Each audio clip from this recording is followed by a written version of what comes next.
Hello students, exercise 3.7 के बचे हुए क्वेश्चंस को हम लोग देखते हैं। ठीक है, क्वेश्चन नंबर 4, 1 to 3 हम लोग पिछले वीडियो में डिस्कस कर चुके थे। क्वेश्चन 4 है, the students of a class are made to stand in rows if 3 rows are extra, if 3 students are extra in a row there would be 1 row less, if 3 students are less in a row there would be 2 rows more, find the number of students in the class। Confusing question है। देखो, concept बहुत simple है, सिर्फ language में फंसा रहा है। और अगर ज़्यादा कॉम्प्लेक्स लगता है तो एनीवे स्किप कर सकते हो, एग्जाम में नहीं आने वाला है ये। समझ लो, क्वेश्चन समझो तो समझ में आ जाता है, मुश्किल नहीं है इतना। हमें क्या दिया, students of a class are made to stand in rows. मान लो कुछ रोज है 1 2 3 4 5 इस तरह से है ना, और हर एक में पीछे लाइंस बनी इस तरह से। असेंबली में इस तरह से रहते हैं, कुछ रो होते हैं और हर एक रो में कुछ स्टूडेंट्स होते हैं। तो मान लो कि नंबर ऑफ रोज एक्स है हमारे पास,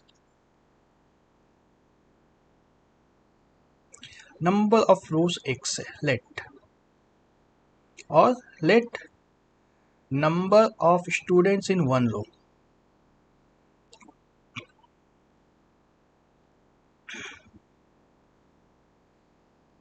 इसको y मान लेते हैं, तभी तो ब्लॉक बनेगा, है ना, स्क्वायर कंप्लीट बन जाएगा। असेंबली में रो जैसा होता है। तो इस तरह से first row, second row, third row, इस तरह से एक्स तक रोज है।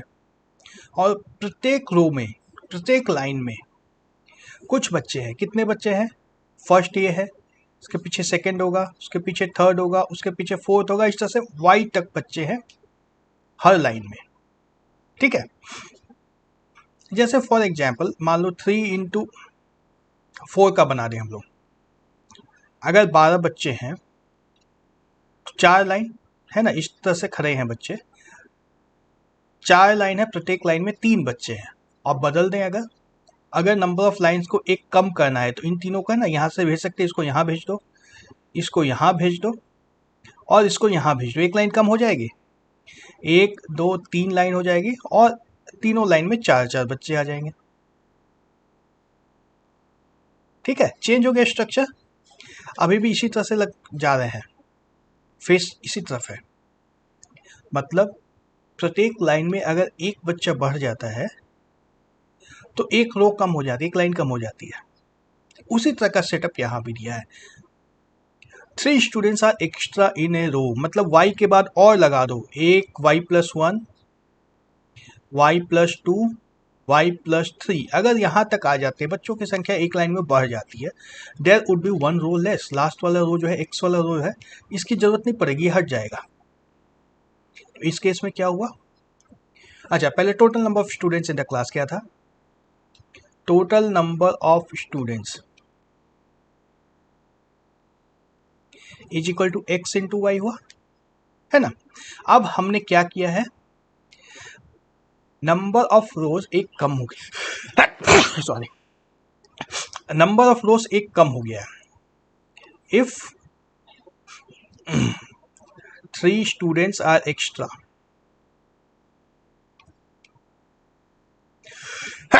सॉरी, इन वन रो, एक लाइन में 3 स्टूडेंट एक्स्ट्रा है, ये 3 जो ऐड हो गए हैं, है ना। तो हमारा सेटअप कितना बना, y+3, इतने बच्चे हुए एक रो में, और नंबर ऑफ रोज कितने हुए, x जो था उसमें एक कम हो गया, x-1 हो गया, is equal to XY, total number of students तो उतना ही जाना है ना। ये इक्वेशन कैसे बना, समझ में आ रहा है? प्रत्येक रो में 3 बच्चे बढ़ गए, ये 3 बच्चे प्रत्येक रो में बढ़ गए हैं, है ना, जो इधर भी होंगे सभी में इस तरह से बढ़े हुए हैं। और ये लास्ट वाला लाइन जो है, पूरी की पूरी लाइन खाली हो गई है। तो एक लाइन में कितने बच्चे हैं और नंबर ऑफ लाइंस दोनों मिलकर XY के बराबर ही होगा। यहां से एक इक्वेशन बना दे, ब्रैकेट को खोल दो, देखो बहुत सुंदर सा इक्वेशन मिल जाएगा। क्या इक्वेशन आता है, XY plus 3x minus y plus -3 is equal to x y, और ये एक्स वाई कैंसिल हो जाता है, 3x minus y is equal to 3। ये हमारा पहला इक्वेशन, इसको हटा दो। कितना साफ सुथरा इक्वेशन बन रहा है, लीनियर इक्वेशन बन रहा है। अब दूसरे केस की बात करो, 3 students are extra in a रो, मतलब एक रो में जो पहले अभी वाई बच्चे थे उससे 3 कम हो गए हैं, y minus 3। 3 students are less in a row, एक रो में 3 बच्चे कम है। There would be 2 more rows, ये वाई एक्स रोज जो थे ना, इसमें 2 का इजाफा हो जाता है, 2 बढ़ जाते हैं, is equal to x y. Number of students तो उतना ही रहना है, नंबर ऑफ स्टूडेंट्स उतना ही रहना है, तो अब इसको सॉल्व कर सकते हैं हम लोग। फिर से सिंप्लीफाई करो, एक साफ सुथरा इक्वेशन फिर से मिल जाएगा, x y minus 3x plus 2y minus 6 is equal to x y cancel होगा, minus 3x plus 2y is equal to 6। ये हमारा आ गया इक्वेशन नंबर 2। और देखो यहाँ पे, हाँ यहाँ पे देखो प्लस 3x है, यह प्लस 3x है, यहाँ माइनस 3x है, दोनों को ऐड करेंगे, दोनों x गायब हो जाएगा, गायब होगा तो कर दो बस सीधा सीधा ऐड, 1 एंड 2, ऐड करने से क्या मिलेगा, 3x plus 3x minus 3x cancel हो जाएगा, minus y plus 2y, simply y आ जाएगा, y is equal to 3 plus 6 9, y is equal to 9, एक वैल्यू आ गया साफ साफ, कितने आराम से आ गया, इक्वेशन एक बार बन गया तो सॉल्व करने में बिल्कुल समय नहीं लग रहा है। और दूसरा देखो, ये y इक्वल टू 9 जो वैल्यू है 2 में डाल दो, इस इक्वेशन में डाल दो, तो क्या आएगा, minus 3x plus 9 into 2 18 is equal to 6, यानी कि 3x is equal to 12, x is equal to 4, simply x is equal to 4, y is equal to 9। अब आ जाओ क्वेश्चन में वापस से डाल के देखो, x इज इक्वल टू 4, चार रोज है, x की वैल्यू 4, इनटू एक रो में 9 बच्चे हैं, ठीक है, 9 इंटू 4 36। वेरीफाई के लिए देख लो, if 3 students are extra in a row there would be 1 row less, मतलब 12 की जगह 9 की जगह अगर 12 बच्चे हैं तो यहाँ पे एक रो कम होनी चाहिए, 3 इंटू 12, 3 इंटू 12 36 हो रहा है, यह भी 36 है, यह भी 36 है, और तीसरे में आ जाओ, if 3 students are less in a row, 6 की जगह पे अगर सिर्फ 9 की जगह अगर 6 बच्चे हैं, सिर्फ 6 स्टूडेंट्स हैं, 9 की जगह अगर 6 स्टूडेंट है एक बच्चे में, there would be 2 more rows, 4 plus 2 6 rows होंगे, 6 इंटू 6 फिर से 36 आ रहा है, वेरीफाइड, हर एक हालत में 36 बच्चे ही आ रहे हैं, यही चाहिए था हमें, क्वेश्चन सॉल्व हो गया। ओके मैथ्स में अगर इंटरेस्ट है तो क्वेश्चन बनाने में जरूर मजा आएगा, अगर इंटरेस्ट नहीं है तो कंफ्यूज हो गए। क्वेश्चन 5 देखते हैं, in triangle ABC angle C is 3 times angle B और 3 times angle B is equal to 2 times angle A plus angle B। Simple सा क्वेश्चन है, बहुत सिंपल क्वेश्चन है ये, बस इसमें देखना यही है कि जो जो दिया है क्वेश्चन में ठीक ठीक से उसको बस प्लेस कर देना है। ये मान लो मैं इस तरह का एक ट्रायंगल बनाता हूँ, एक रैंडम ट्रायंगल कुछ भी बन सकता है, ठीक है, पहले पॉइंट को मान लिया A, हमारा B यहाँ पे है, C यहाँ पे है, एंगल्स को भी ABC मान लेता हूँ, अच्छा रहेगा, A B और C, ठीक है। हमें क्या दिया है, एक इक्वेशन यह दिया है, angle C is equal to 3 times angle B, दूसरा इक्वेशन क्या है, 3B is equal to 2 times A plus B, 3 times angle B is equal to 2 times angle A plus angle B। जरूरत हो तो एक और इक्वेशन बना सकते हो, angle C is equal to 2 times angle A plus angle B, है ना। तो इन सब को हटा करके मैं ABC जो छोटे छोटे हमारे वेरिएबल्स हैं ABC इसके टर्म्स में लिखता हूँ, ज़्यादा समझ में आएगा। सबसे पहले क्या है, C is equal to 3 times B, एक इक्वेशन जैसा है ये। दूसरा देखो,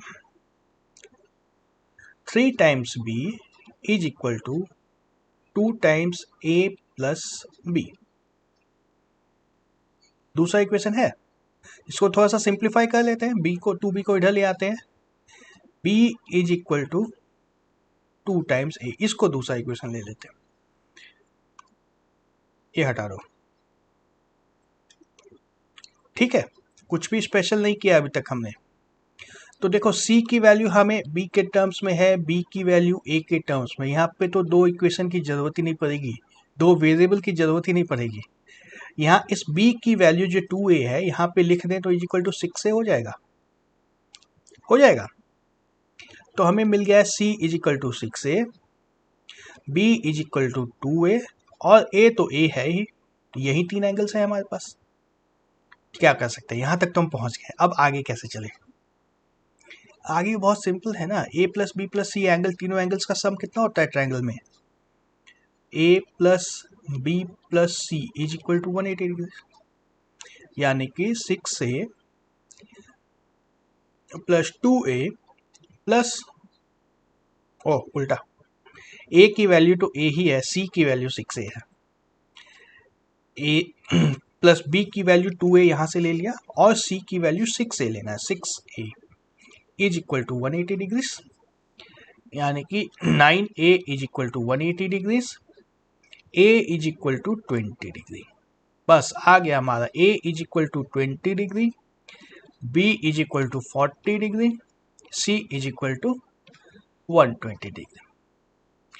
सम करो 180 होता है, 20 प्लस 40 60 प्लस 120 180, टोटल 180 डिग्रीज हो रहा है। अब जो दिया इक्वेशन ये सेटिस्फाई हो रहा है, इसको भी चेक कर लो। 3c की वैल्यू c की वैल्यू कितनी है 120, 3b की वैल्यू कितना होगा 40 into 3 is equal to 120, 2a plus B, a plus B 60 है इंटू 2 120, तीनों बराबर हो गया, तीनों 120 डिग्रीज के बराबर आ रहा है। कितना सिंपल क्वेश्चन था।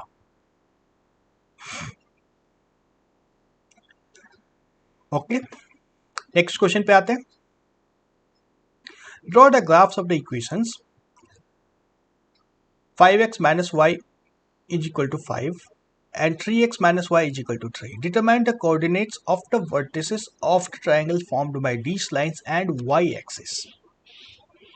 तरह के क्वेश्चन हम लोग बना चुके हैं ना, कोई खास बात है ही नहीं।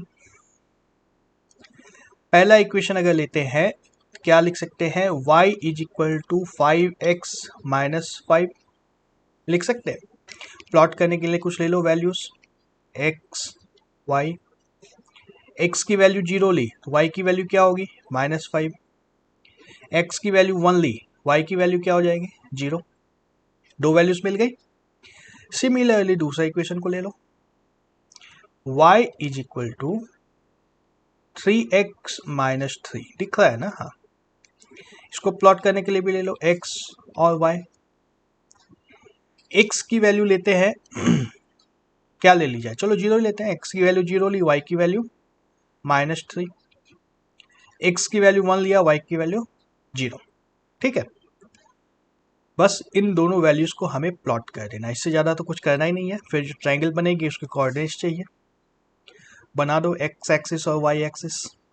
ये आई हमारी y एक्सिस, 1 2 3 4 5 6 7, चलो यहाँ ये x एक्सिस। ठीक है, 1 2 3 4 5 6, 1 2 3 4 5 6, 1 2 3, और यहाँ भी वही 1 2 3। नंबर्स में नहीं लिख रहा हूँ अभी, स्क्रीन साफ सुथरा रहेगा तब हमें कोऑर्डिनेट्स खोजने में आसान रहेगा ना, बाद में नंबर्स को बैठा देंगे। ये हमारा x है, ये हमारा y है। पॉइंट्स कौन कौन से हैं, चलो रेड से प्लॉट करता हूँ। 0,-5, 0,1 2 3 4 5 -5, ये वाला पॉइंट, एक पॉइंट ये है। दूसरा क्या है, 1,0, यह पॉइंट है। दोनों को ज्वाइन करवा दिया जाए।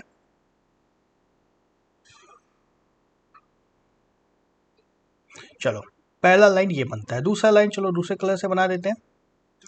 पहला पॉइंट है 0,3, 0, -3, 1 2 3 -3, ठीक है। दूसरा पॉइंट 1,0, यही वाला पॉइंट है, तो इन दोनों को ज्वाइन करवा दिया जाए। यूं, ठीक है, हमारी ट्रायंगल बन गई। कौन से ट्रायंगल है, ट्रायंगल को जरा शेड कर दो, अच्छे से दिखेगा।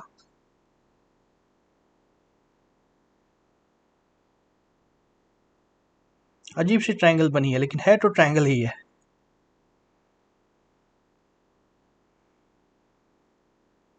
सारे कोऑर्डिनेट्स का नाम लिख दो अब।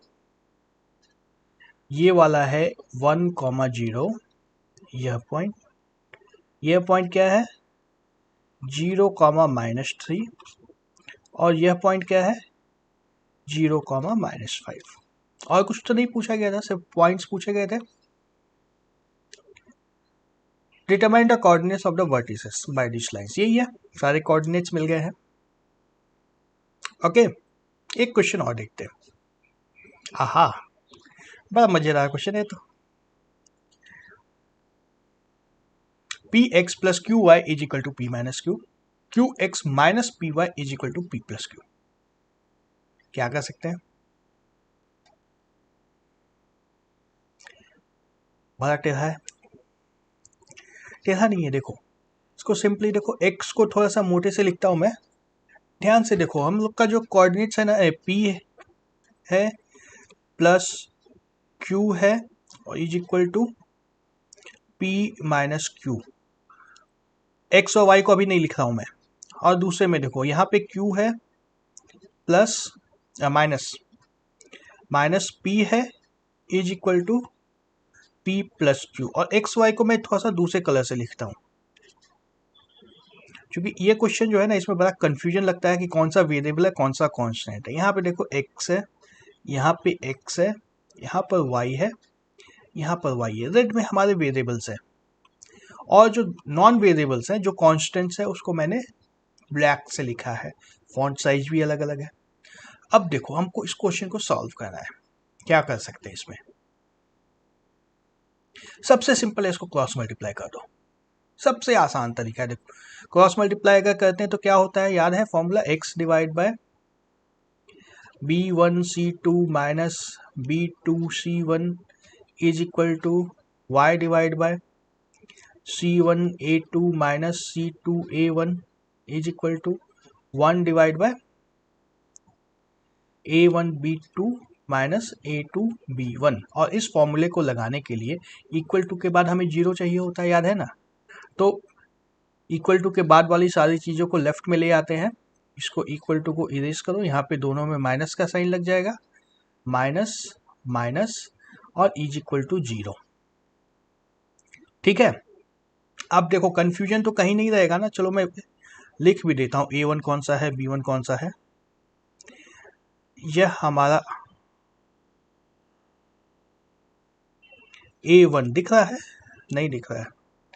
हमारा a1 यहाँ है, a2 यहाँ है, ठीक है। b1 ये है और b2 यहाँ है, c1 यहाँ है, c2 यहाँ है।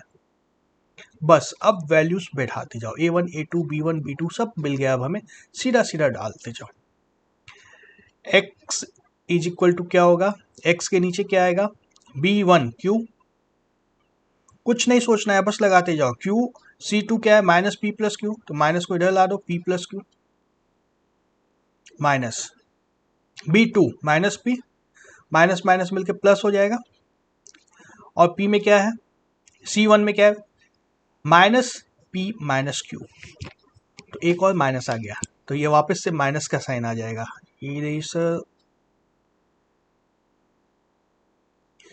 ये माइनस का साइन आ जाएगा, p minus q. Is equal to y, y के नीचे क्या आएगा C1A2, C1 minus P minus Q, A2 में क्या है Q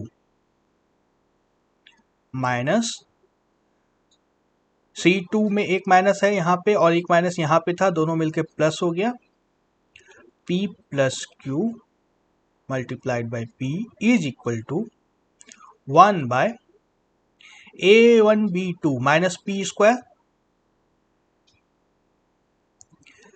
माइनस Q स्क्वायर। ठीक है, सिंप्लीफाई, x के नीचे क्या आया minus PQ minus Q square minus P square